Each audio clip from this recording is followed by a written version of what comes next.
Welcome back to Golf Party Live Podcast, the go-to podcast for beginner golfers who want to feel calm, capable, and confident on the golf course. I am your host, Donna Taylor, golf pro and mentor to new golfers, and I'm here for one reason, and that is to help you enjoy this game sooner instead of spending years feeling frustrated or behind. Oh, it'll get you even further behind too if you do that.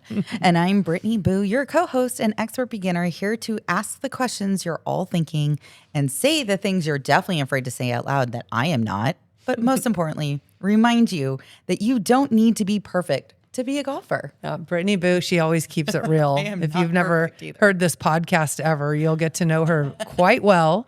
I do want to let the new listeners know that our Golf Party Live podcast is all about helping beginner golfers feel more confident, more comfortable, and actually have fun on the golf course. Mm-hmm. We started our podcast with a focus on beginner ladies, but we have been getting a ton of guys reaching out with appreciation. I love the support. Thank you, gents, for not being so close-minded about it. Yeah, and who it's coming from. Thank you. Yeah, David Otero, he said, Donna, I now have a better understanding of what club does what, how far, how to calculate this and that. And he was very appreciative of our podcast. Well, thanks, guys, for being so supportive. It's very nice. So we on this podcast are here to help make golf less complicated. So we want to simplify it. We want to definitely make it social. And we want to help you build a game and a community that you love being a part of. Absolutely. Yes. So that's what we're here to do. And we are coming to you from the Taylor's 19th hole, our home studio with golf views that bring us super good energy. Oh, all the energy. Yes. And so today we are here discussing a good one because this one comes up all the time. I actually have been planning on doing this podcast for 4 months. And there's just been other things that have come up, controversial things, things that were more pressing. Well, kind of like the Bryson DeChambeau, situation. I'm sure we'll talk about that. Very controversial. We are podcasting in July. It just happened 2 days ago, but things like that come up and it just triggers like, hey, I want to cover this. But this subject is really important. So have you ever gone to a driving range and you hit off mats and you feel amazing? Like, man, I have this all figured out. And then you get on the golf course and suddenly you feel like you can't even hit a freaking golf ball. I hate hitting off of mats. Right? Well, if this is you, nothing is wrong with you. You did not suddenly lose your swing and you did not get worse overnight. I mean, it's a possibility, but I doubt it is. Yeah. I doubt that's really the reason. Right? And so the core truth is that mats and grass are not the same thing and they don't give the same feedback. No. Okay. And what's very interesting is a few months ago, I was sitting in my dad's room.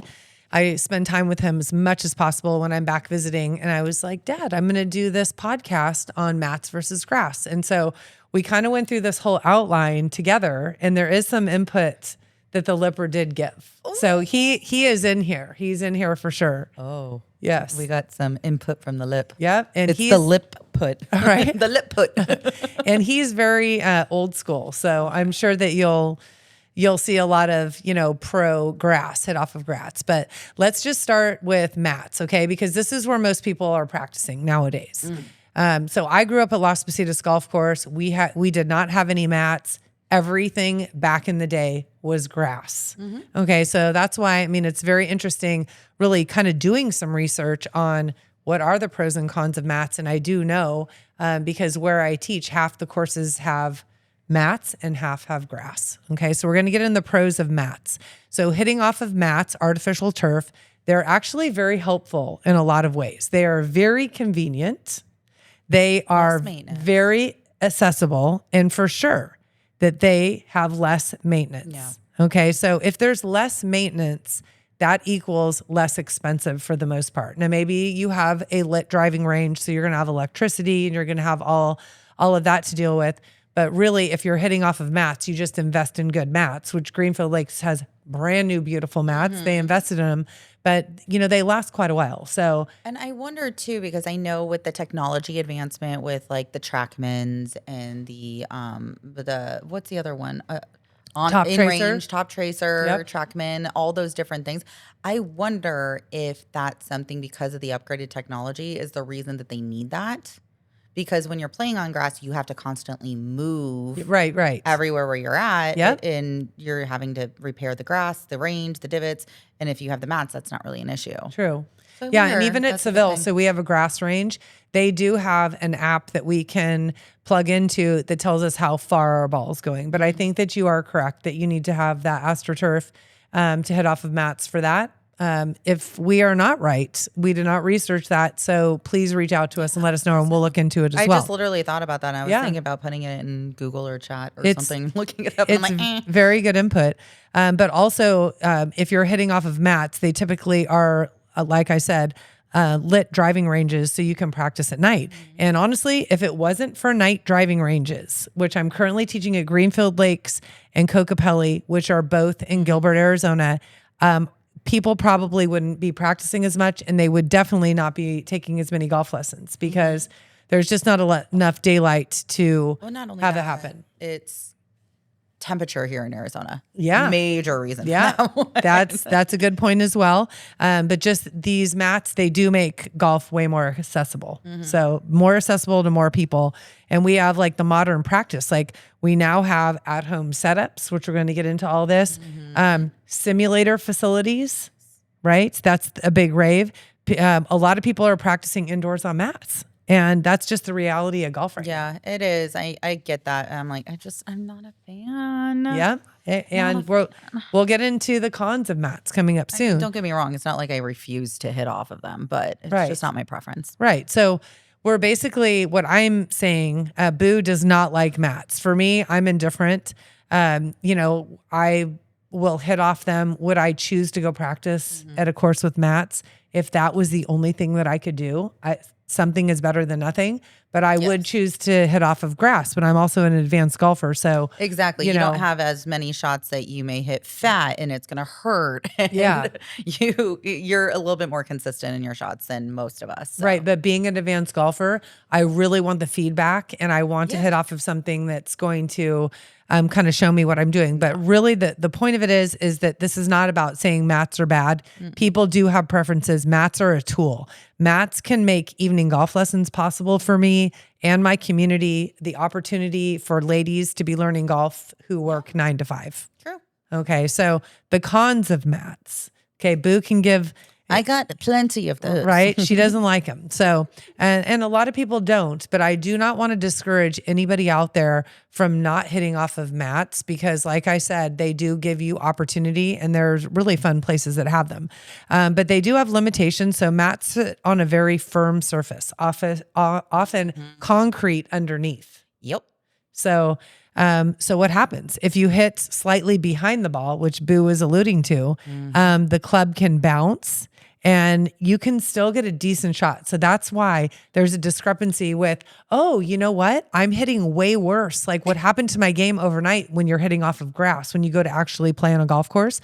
But mats are really like helping things along because it's bouncing off this hard surface and it doesn't look so bad. Yeah.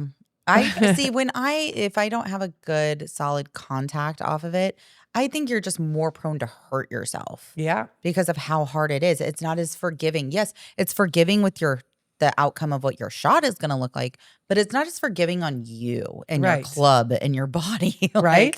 I'm just thinking it's more of the odds of the outcome are better, but the outcome of the cost it may come to you with new clubs, your body or whatever. Yeah, that's going to be much more extensive. Okay, so we're bringing that up. So the Lipper did want to add. So this is what he added. Damage to your equipment. So that's kind of what Boo said. We had a guy, and Boo, you were there. He came to one of our singles range meetups at Ocotillo. Okay, younger guy. So he was on the left of the range and really like a bigger, taller guy, like very strong.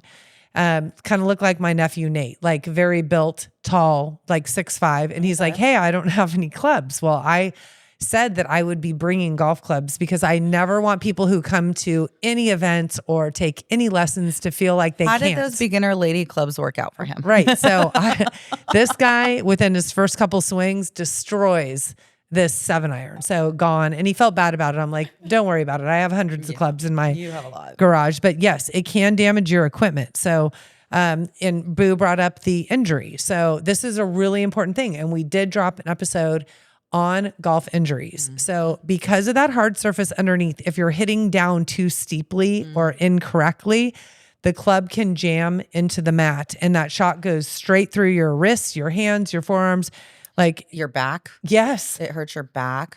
I mean, I've had a lot of ladies say that they came out and they were practicing like a maniac because they're determined, they want to get better. And they, this one lady, I do not remember who it was like, my entire body hurts. Okay. So that's just something that can happen. I remember there was a day that me and the ex-boyfriend would be at Dobson Ranch and they have mats. The dude. Oh my God. We ended up going and hitting off the mats for a bit. And in the middle, we were there for like an hour and a half. And it was a warmer day. And then our skins group impromptu, hey, let's go play. We're like, hey, we'll be warm up. Let's go. But we hurt so bad because we were going at it hard on the mats and like didn't go and play golf. And we were like, no, that our body hurt after using the mats. And then our first couple swings on the course, I was like, this sucks. I just am a big firm believer of you need to practice how you play with any sport. For sure. That's think about all this professional sports teams that have turf in comparison to grass. A lot more of the professional sport teams now are bringing in actual grass rather than turf because you play so differently on it. Yeah. So you just need to practice how you're going to play. You're never going to play a course where it's going to be AstroTurf. Yeah. Never. That's true. I mean, unless you're at you're in a league at out of these simulators or like the TGL golf or whatever. Right. Like who knows? Yeah. You never know, Boo. Yeah. Oh, yeah. You never know. Wait till you see me there. I never thought I would see a golf course that has lights where you could play at night. Oh, I know. And Grass Clippings is one of those places. And guess what? They're all par threes, which me and Allison didn't realize this when we did that play date with you. And it was just me and her on the back nine. Rather than the rest of us all playing together. And we didn't realize it. We were like, why is it so dark where we're hitting? And we were hitting off of like the par fours. And then we were like, oh, all of them are par threes and they have different lights and mats for you to hit off of. And I was like, well, I'm kind of glad we played the way we played because I would have never had my first eagle had I done that. Oh, that's when it happened. That's the only time I had the eagle. And I was teeing off in the dark. Oh my gosh. Okay. So, I do want to bring up with this whole injuries. You know, this is a very important part, so much that we dedicated an entire episode to it, but we're specifically talking about hitting off of mats. Okay. So why does this happen? Typically it happens for gripping too tight. Okay. Gripping too tight. It really causes tension. And that is very negative, towards the body, and injury can happen. Also trying to force the swing, like swinging super hard. That is something that guys really struggle with more than girls. But I have a lot of female students. All my students are female, but I have a lot of them that are just swing so hard and fast. And on mats, that's extra scary. Yeah. You do not want to do that. Also, for the play, there are options, but those places typically provide like their own like stagnant standard rubber tee for like putting the ball on there to hit off of. Yeah. And that's not necessarily the height that you want it at. And then they don't necessarily stay all the time, but you can buy those little magic tees. They don't necessarily sit too easily. There are some that you can find that like there's a little thing that I forget who gave it to me, but it's like one of the tees that you use in the mats and it's attached to a string and something else that grips into the mat. So it just flies and it constantly comes back. Yeah. But which is again, really nice because those magic tees, and those tees, just so you know, they really are like magic. They're 2 1/8 inch high. And my ladies laugh because they're like, why is this magic? I'm like, well, just the tip goes in there and it sits at the perfect height. And then they all laugh with just the tip. It never ends with just the tip. Right. So those tees are really great, but it's like you buy all these tees and then they hit them and they're out in front of you. And you really do not want to ever go out in front unless the whole group, like in our golf clinics, it's all us. And we can say, hold up. And then you can go out and pick up your tees. But that's why that little string is very nice. I forgot about that one. Boo, you're just bringing all sorts of value. Yeah. Another reason why this happens where you can injure yourself is not having proper mechanics yet. And what I see the most is people moving off the ball. And what that means is when you take the club back, your entire body moves over to the right.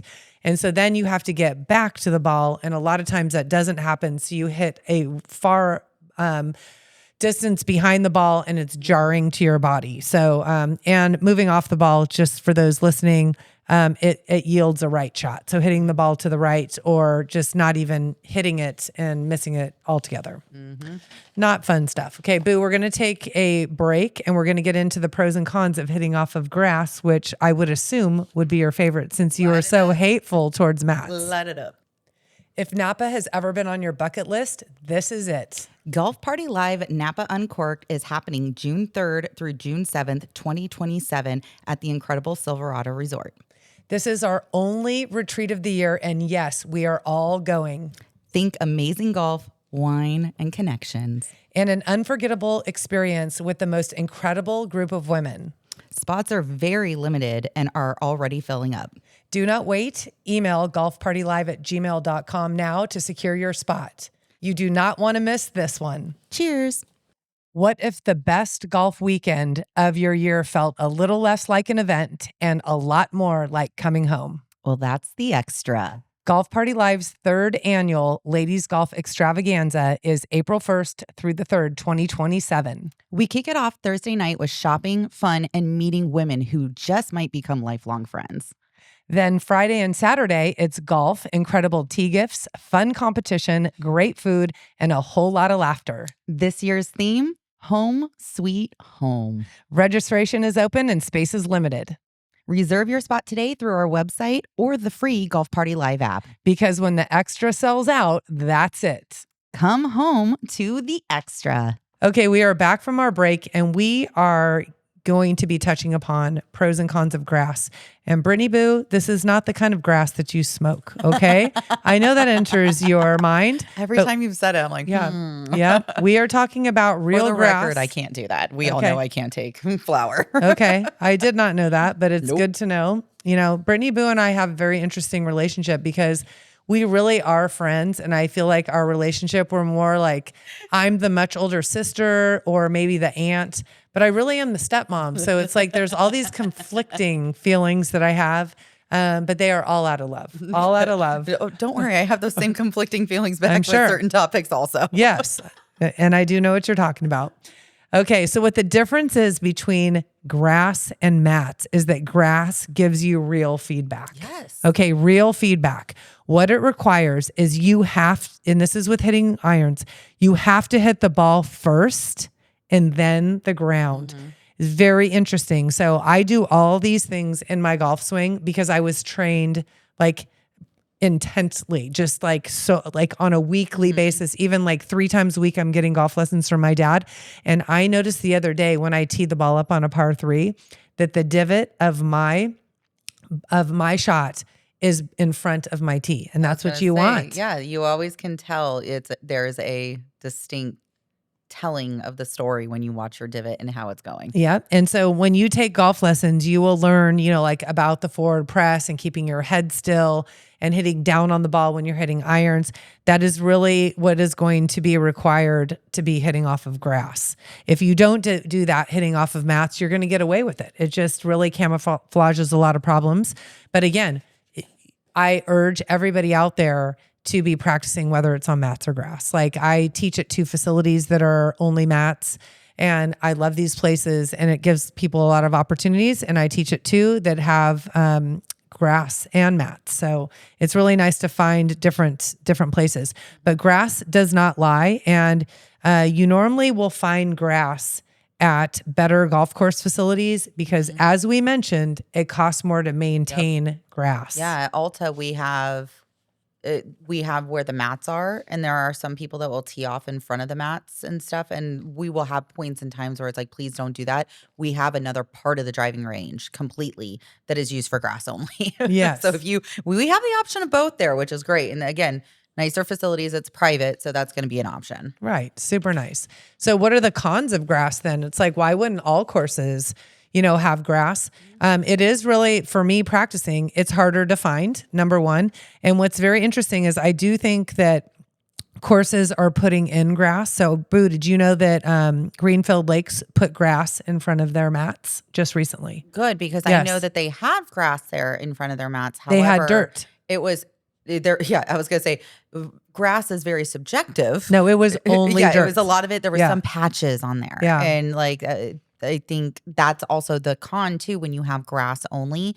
If it's not well maintained, you have to constantly move your chipping area or your hitting area for the range, and you got to think about those things too. Yeah. That how badly is this being maintained? Is there anywhere for you to even hit off of? What kind of shot are you wanting to practice? So if you need to take divots, you need that. But again, hard to find. Yeah, it's hard to find. It's not always available at Greenfield Lakes. And so we go into overseed in our area. So if you don't live in an area that overseeds, we never overseeded in the Bay Area. But when you have Bermuda grass, we have winter grass and we have summer grass. And the summer grass is Bermuda. And that just is wonderful in heat. So that's why we have it. So then what you do in October when the temperatures drop at night is that you scalp the grass and then you plant your winter grass. So at Greenfield Lakes, I could always count on them that I would not be shut down for my range in order for me to be teaching my students. And in October, the weather's great. As I said, the temperatures drop, everyone wants to be doing things. And then if I don't have a place to be teaching them, then it's very unfortunate. So they have always been 100%, I can do it.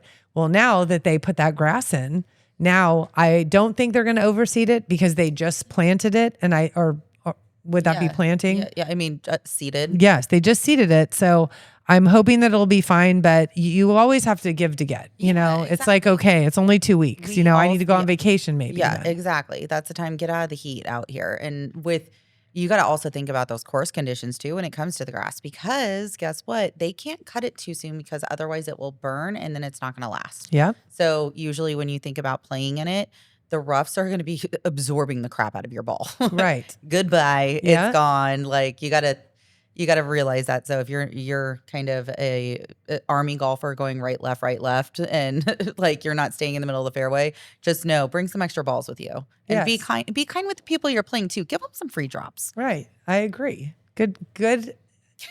Boo. I love it. Yeah. She gives good tips. Okay. Also, we kind of talked about, maintenance, that the conditions do vary, but what they do at golf courses, if you have not already seen it, some people, they're so into their swing, what they're working on, they're not really aware of other things going on. It's very hard to, when you're learning golf, there's so many things flooding your brain that you just really can't see it all. But what they do is they have areas where you're supposed to hit and they put ropes. Okay. So if maybe they don't move those spaces, they start them at the back and then they start moving them up, and that way it lets everything heal. And so you just slowly move the ropes up and then they'll move it back again. And it's just this whole cycle. So if they don't have someone moving the ropes enough, then you are in crappy space. You're hitting off of dirt. At Coronado Golf Course in Scottsdale, so not in California. I went there one time for a golf series. I wanted to start teaching in Scottsdale. And they do have a grass range, but really it's not a grass range. It is a dirt range. It is no mats and you're hitting off of dirt. So that is exactly what we're kind of talking about, that, this is wonderful. You can be not hitting off of mats, but I'd rather hit off of mats than hit off of dirt. And there's some places that they have ranges in the front, they'll be hitting off in the front. And then if they have the availability to, and the areas to, on the back side of the range, they'll allow people to hit too, as long as you're not over driving it. Yeah. But with that being said, if it's a public course, they may not always have golf carts available for you to go back and forth out there. Yeah. So you got to think about, do you want to do that trek in the heat and stuff like that? Like, is it worth it? So also logistics of traveling when you get there. Yeah, for sure. Okay. And then lastly, I would say that it's typically more expensive to hit off of grass. What's very interesting, and I feel that this has to be a trend because I teach golf at 4 different golf courses. I teach golf at Greenfield Lakes, at Kokopelli, at Lone Tree, and Ocotillo. Right now, Kokopelli is redoing their range. They do have a grass range and they also have mats. They're putting in top tracer. They have lights. So now they're going to have grass, mats with lights. Like that's pretty incredible. At Lone Tree, they have mats and they have grass, no lights, but they just redid last summer their entire range So the grass is absolutely beautiful where you're hitting from, but you're also hitting onto a grass range, which is pretty killer. Why would that be killer? Is when the wind comes up and it's all dirt out there, it can blow right in your face. And my neighbor Dee Dee Calkins, she had said she got valley fever and she will not go out when it's windy because those spores can get in your lungs and it can be an issue. So, I mean, I get that. A lot of people are allergic. Amy Miller, she's allergic to dust. So we would take series with you at Coca-Cola and we were like, oh, and all of a sudden the dust would kick up and we were like, shit. Yeah. Like she couldn't breathe. Yeah, it's tough. So there's just a lot of different places, but Ocotillo is redoing their range starting in September. The whole month they are closed. Kokopelli is closed until October. Wow. Yes. Last year it was Lone Tree redoing their range. Bear Creek is redoing their range. Tell me there's a trend without telling me there's a trend. And then Greenfield Lakes just redid all their mats and put in grass. So all of my facilities has redone their range. So I do think it is very lucrative to be owning a range. I think a lot of people are out practicing and it's booming. Well, that's honestly where you make your money and your overflow. You can't, your tee times are booked up. Yep. Where else do you get your money from? Yep. The range. For sure.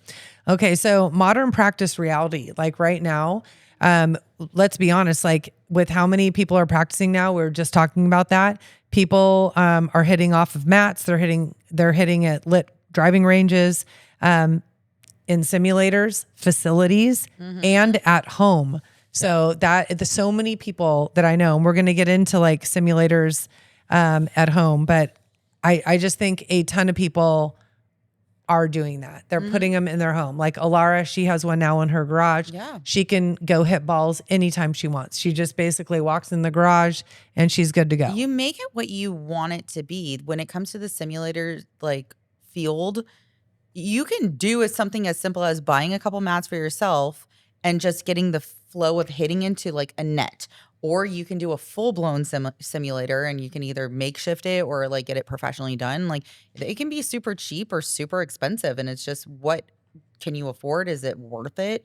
Is that something you really want to do? Yeah, for sure. And we're definitely going to be doing a full episode on simulators, Boo, because that's a whole topic. And that might be happening. We might be recording that right after this. Okay. Yeah. So we are going to be doing that episode. We are recording 3 today, Boo. That's it? Yeah, only 3. We love what we do. So we just start getting on a roll. Okay, we're going to take a break. And when we come back, we are going to be talking about why the transition is so challenging from mats with grass.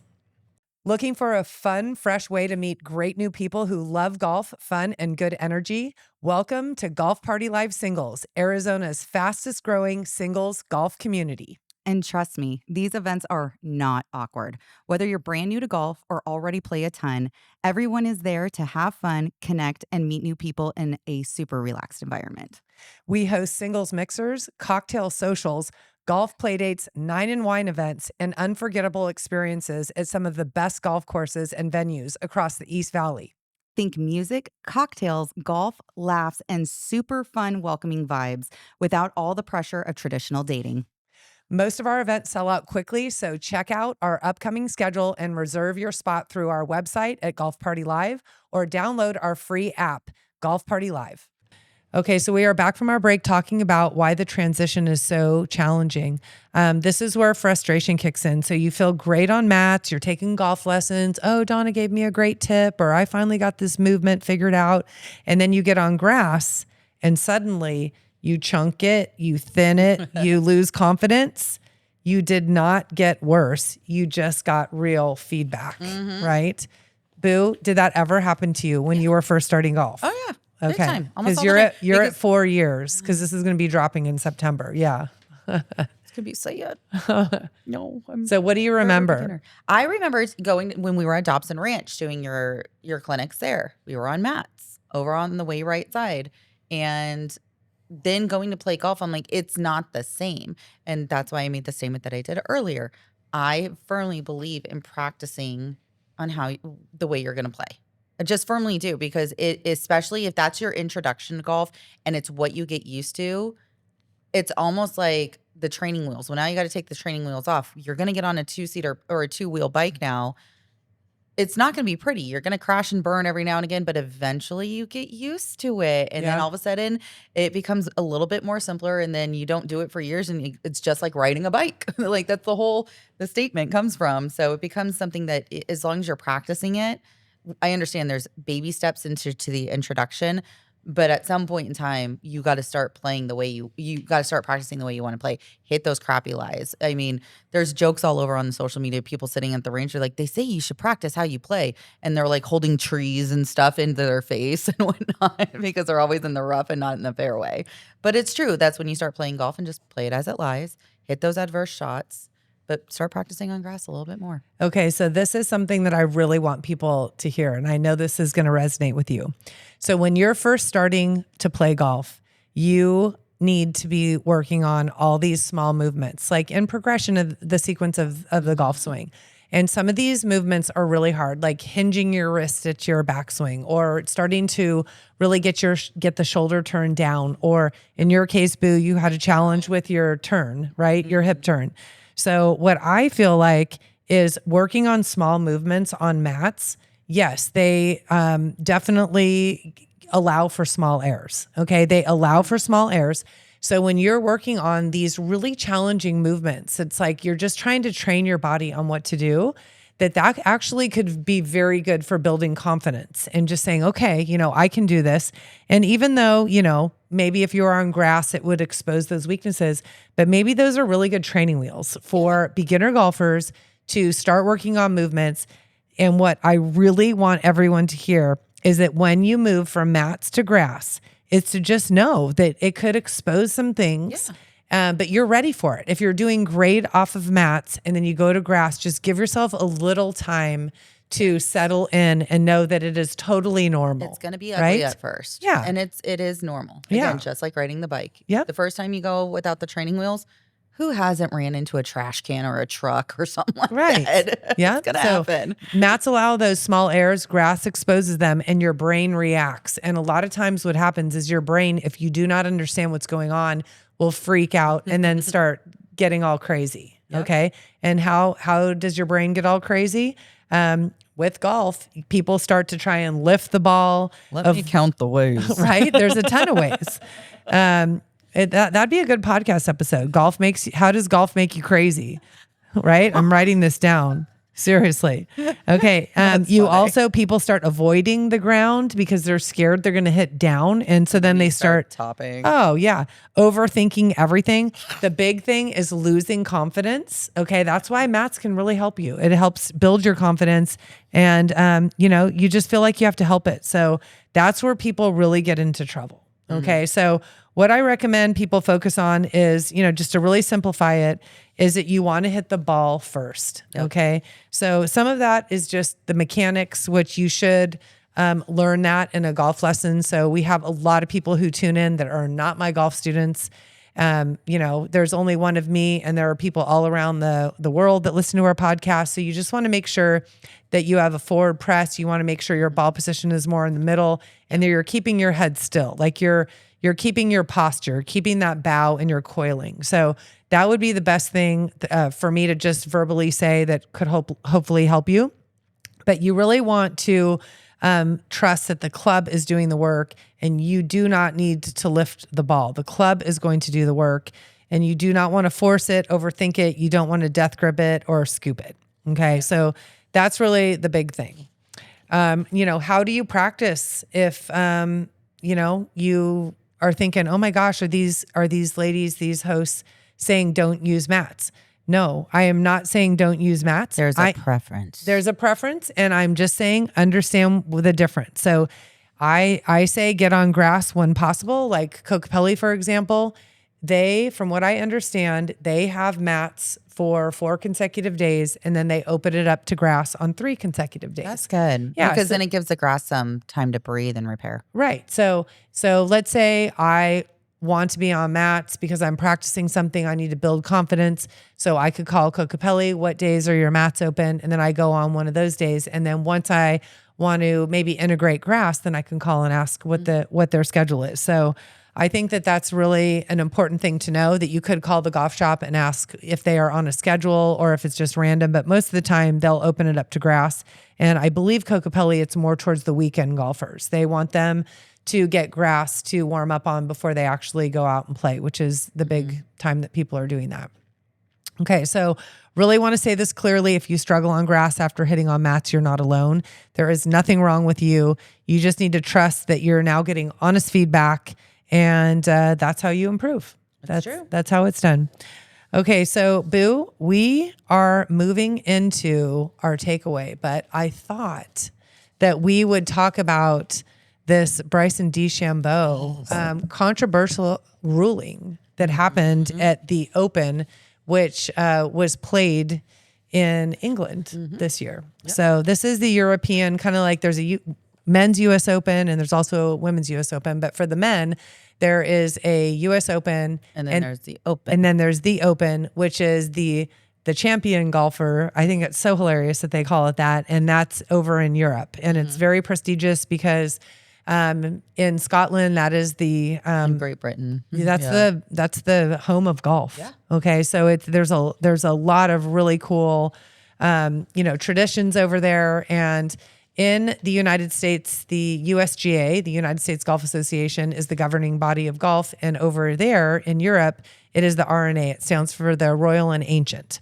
So Bryson DeChambeau, he hit an errant ball to the right, and his ball flew over a hazard and hazards have red stakes. So he's a really long hitter. He does hit the crank driver. We've had the crank head on. Yeah, Lance and Susie, who own Crank Golf, on our podcast before.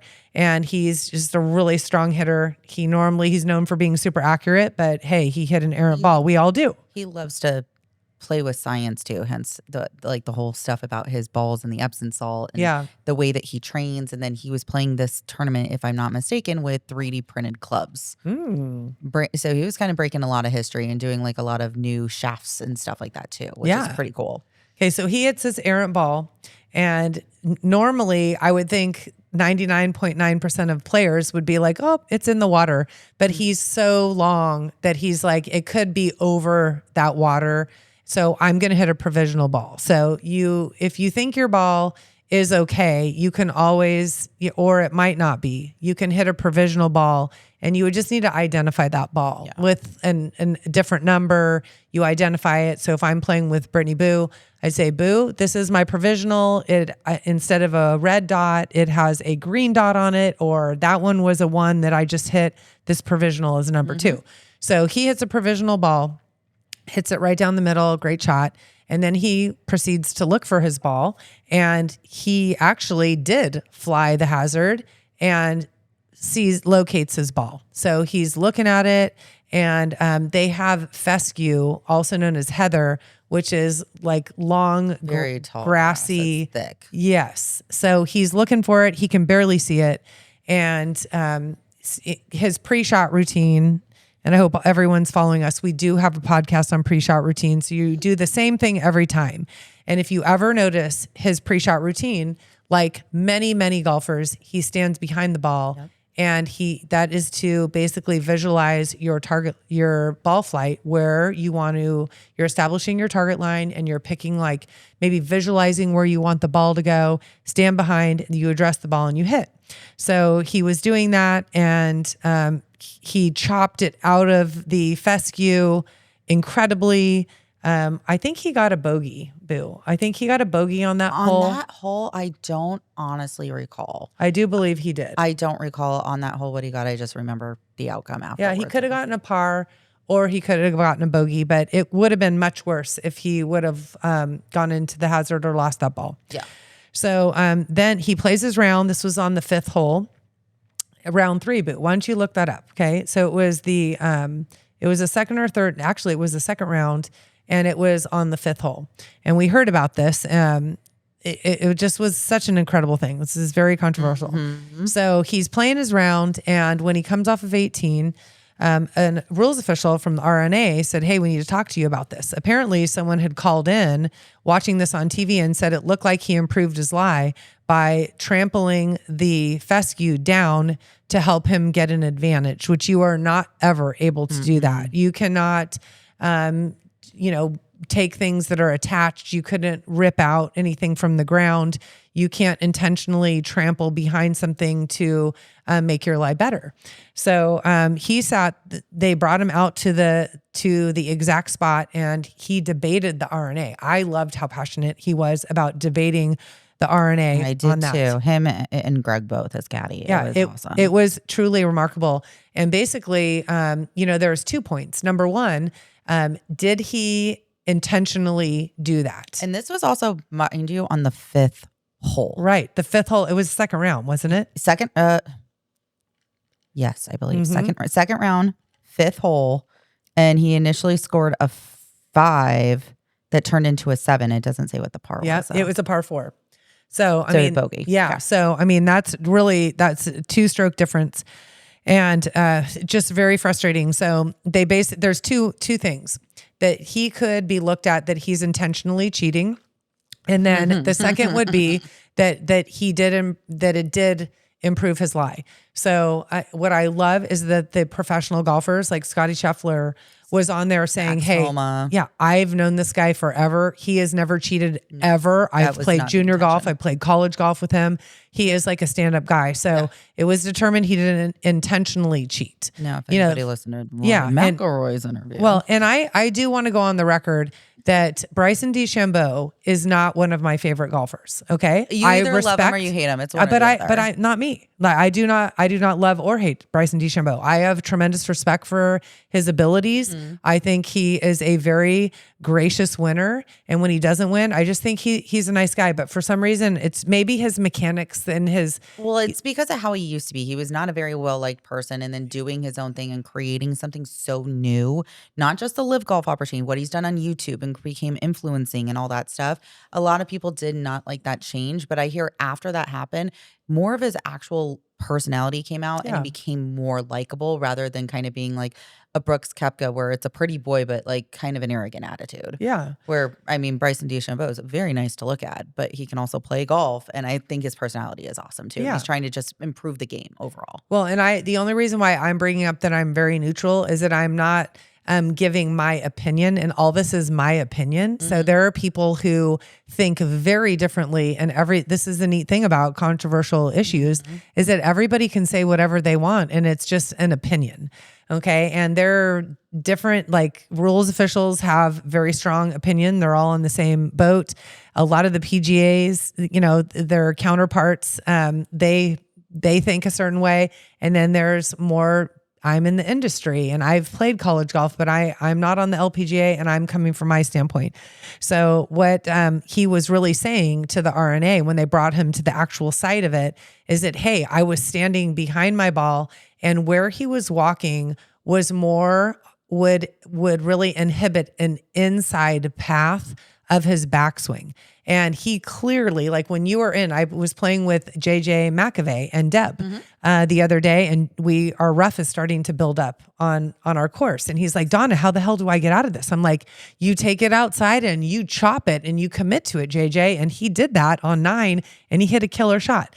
So that is how you hit that shot. You have a more straight back path or even outward, and you chop down on it, commit to it, and more have force. Yeah, exactly. So that's what he did. So in my opinion, and again, this is only an opinion, there are people who will disagree with me for sure, is that, I think it was, I was unhappy with the ruling, and I do side with Bryson DeChambeau. The only reason I don't agree with it is because it was not real time. Why wait for over half of the round to then address it? And then you got other players that are getting pissed off that he's holding it up and all this stuff and I'm like, come on, guys. Like that's the one thing. If that's the point with the RNA, like you can't address it until like they waited until afterwards, which is against the rules. I think that's pretty outrageous. Right. And you can't get everybody on TV and scrutinize everything. Well, not So, only that, could you imagine sport? Like we already have challenges and stuff Yeah. like that Yeah. in sports. Could you imagine this would happen after a game and they went back and reviewed everything? Yeah. Like, could you imagine what God soccer? I feel like you know how they give like yellow and red flags out with soccer. Can they give like a fake flop flag? Like those cards. Yeah. Yeah, they need to give flags. Whatever red flag Yep. is a red. That's a red flag for me, if anything. But no, like they need to give out like fake flop cards, like stop being a little bitch. They need to give out lipper cards. Right? Don't be a little Exactly. bitch. Well, it just, people who are fun to watch, they are easy on the eyes. They have personality. They're doing well. They're going to be on TV more. Like I've had a lot of friends on the LPGA, and if it's like they're not playing well or they aren't as popular, they're not going to be on TV as much. So, I mean, it's not equal to everybody. So I just think it's really an interesting thing, and it's fun to talk about. I think so. Okay, so It Boo, definitely made the Open very interesting. very interesting. And what I loved afterwards was he didn't do any press afterwards. So I'm sure something will come out on YouTube, on his channel or whatever, that he'll say something about it and have an opinion. So I like that he's doing it in he's kind of controlling that narrative of it and not letting anybody else kind of control the narrative, like what the media does and how they're going to get out there and like twist and turn your words. No, he's going to be able to get out there and say exactly what he wants, which I appreciate. Yeah, for sure. And then also he had a good attitude about it. It was like it lit a fire under his ass. And he's like, watch this. And came back and did still pretty solid. And he was also joking around at some point in times. He'd be walking up to his ball and acting like he had a lawnmower with him, like kind of like cleaning up the grass behind it. I was like, that was kind of funny. It is. And but I understand where that can be disrespectful too. Yeah, I just think it's so hard because for some people looking at him like he's a cheater. I mean, that's why I really appreciate Scotty Scheffler, being vocal about, hey, you know what? I know this guy, and just vouching, because anyone can say anything. But when people can vouch for your character who've known you forever, that's like a really big thing. So I really appreciate that. And, he is the live guy, and, he's his own person, and he really does have a target on his back. So I do side with that, and, take it or leave it. Right. That's what these things are for. Okay. So Boo, we're getting into our takeaway. We've had a lot of things that have been going on. Yeah. So, do you want to start it? Sure. Okay. I mean, she has a huge smile on her I have a face. big smile on my face because it's very obvious what I'm going to talk about. It landed from New boyfriend, Boo? No. Oh, okay. No. Landed yesterday from Montana. I was out visiting our good friend, Miss Rhiannon. I love her. She lives part-time out here at Seville, where we're at right now recording. And then the other part of the year, she lives in Montana, where she and her family are from. And it was so nice to go up there and visit her because I've never been to Montana. And then I get to spend time with her. Her husband happened to be in Tahoe, playing at Edgewood, which is where they have that celebrity tournament every year in Tahoe. So he happened to go play it just days after they played it, which was awesome. But it was great just to go out there and be in the fresh air, just me and her, and just the mountains. And it's just so different, and it's so pretty. And her dogs and our beautiful home. Got to meet a lot of her friends. She took me to her club course out there, which it's a cute little 9-hole public course. And it's like, but you can buy memberships and stuff there, and they do events. And we played in a charity golf tournament while we were out there, like a 4-person scramble. I got to meet a bunch of her friends, enjoy her little town. And it's a tiny town in between Billings and Bozeman for anybody that knows Montana. I don't, because that was my first time going there. It's a tiny little town called Big Timber. And it was the cutest thing, the best people, fun friends, good time, great weather. The whole time on the radar, it initially said it was like highs in the 90s, lows in the 70s.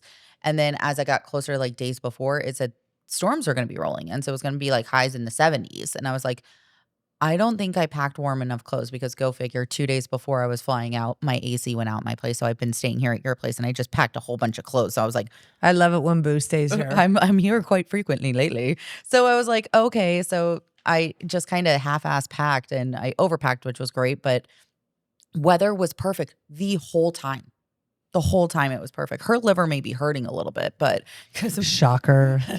You guys together. I'm like, oh my boy. God. She was even like, my liver needs a break. But Oh. I had so much fun, and I appreciate you, Rhiannon, having me there, and Mark allowing me to have your wife for the weekend. It was so much fun, and I love it. And I honestly, I can't wait to, like, I want to go back out and visit. It was so amazing. I loved it so much. I can't wait till she comes back. She's definitely a sweet soul. She is one of the Good vibes. She is one of the greatest human beings on the planet. She's very much like us, that it doesn't matter what you look like. It doesn't matter how you play. It doesn't matter your age.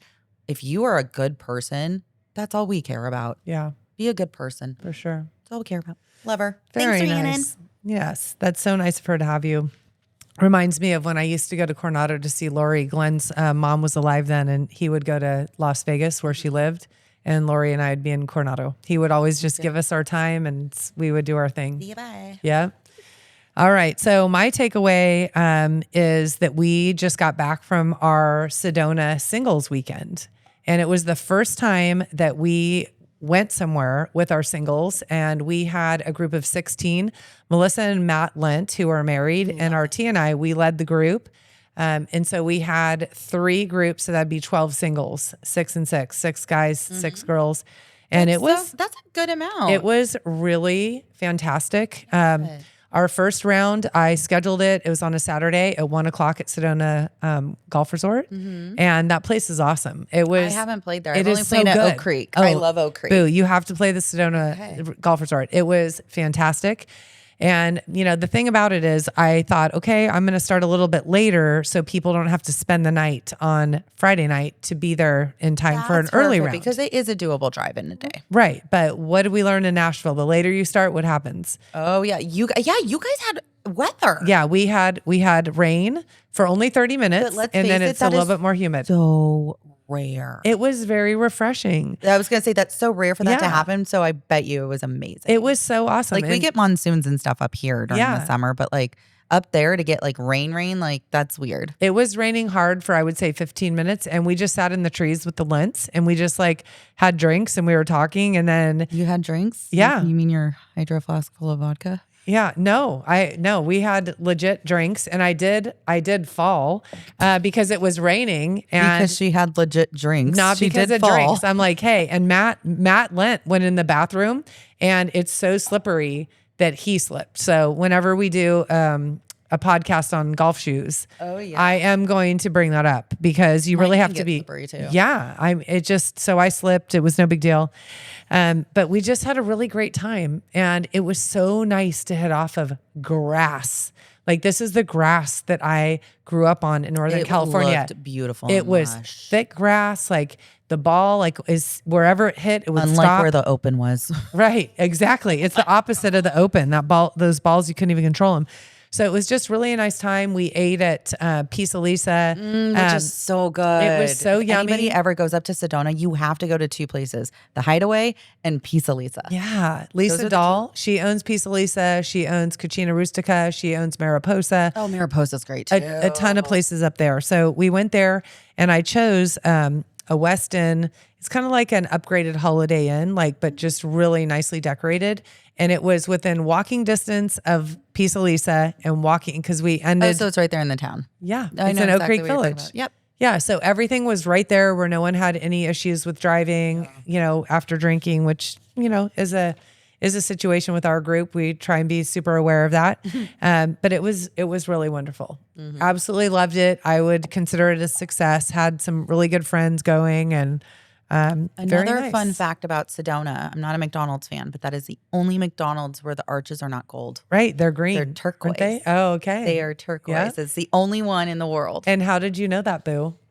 Probably social media, but I mean, I've seen it too. So the reason why I know that. Oh, why it's that color? Yeah, go. Okay, so the only reason why I know that it is something different is that it's on the main drag. Yep. And I remember driving by it all the time, and there's like a million people like always taking pictures, photos outside of it. Yeah. And I'm like, why are people taking pictures of the McDonald's? Like, it's a McDonald's. Right. And so that's the only reason why I knew about it. Yeah, I think it's pretty cool. It's a very unique McDonald's. Like I've never been inside of it, but of course driven by it a billion times. Maybe we need to do that next time. There we go. Okay.